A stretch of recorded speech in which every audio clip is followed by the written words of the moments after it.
Do you ever wonder if plants need to be hardened off when they come out of the greenhouse and get transferred into the garden? We have our answer for you in this video based on what we've experienced.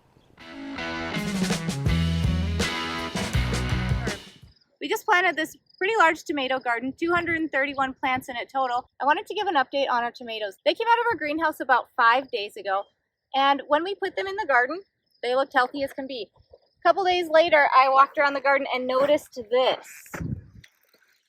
You see that silvery, whitish discoloration? A bunch of the plants have that. This is called sun scalding, what is happening here. It's our third season, technically second season with the greenhouse. That first season, we had just made the greenhouse and our plants were in there for about 2 weeks. Last season, we did have them in there all season. But I guess I just didn't quite remember the sun scalding happening last year. For years, we didn't have a greenhouse, and we started all of our plants indoors, and at that point, it was a must that we had to harden off our plants before they could be transplanted into the garden, as our plants started indoors would simply not be able to survive the intense sunlight if not properly hardened off, when we used to have to start our plants inside. But I do believe these are going to be just fine, and they have taken some of that direct sunlight, some of that sunlight from the greenhouse, so I think they're going to be just fine here. This particular plant is on our second row. It's a bush stake. We'll see what it looks like in a couple of days, see how the plant progresses. Otherwise, everything is looking pretty awesome in here after the transplant. They are starting to get used to their new environment. They didn't all get sun scalding by any means. I mean, look how dark and healthy this plant looks right here. Looks super awesome. Look at those dark green leaves. Here's another example of sun scalding. This is an eggplant plant that came out of the greenhouse and was directly planted from the greenhouse. And this is what it looks like. I am confident it will pop back.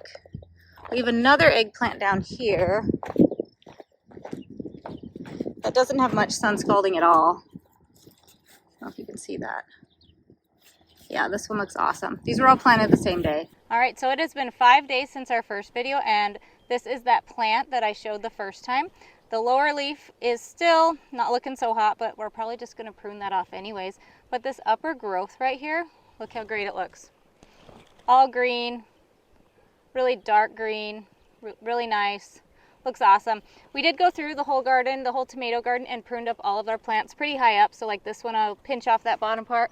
Kind of like over here, you can see this one all the way up the stem, we pinched it off. So in all that sun scalding that happened wasn't really a big deal, and it didn't really affect our plants overall. So next year I will remember to take our plants and harden them off a little bit, which that process is going to involve taking them outside of the greenhouse for increments of a couple of hours to kind of get them used to the direct sunlight. So the first day we might bring them out for 2 hours. The next day it might be 4 hours. The next day it might be 5 hours, and we'll just kind of bump it up from there so that we can hopefully avoid that sun scalding or shock to the plants. Thanks so much for watching. If you liked this video, if you found something useful here, or if you want to watch our gardens grow, please like and subscribe.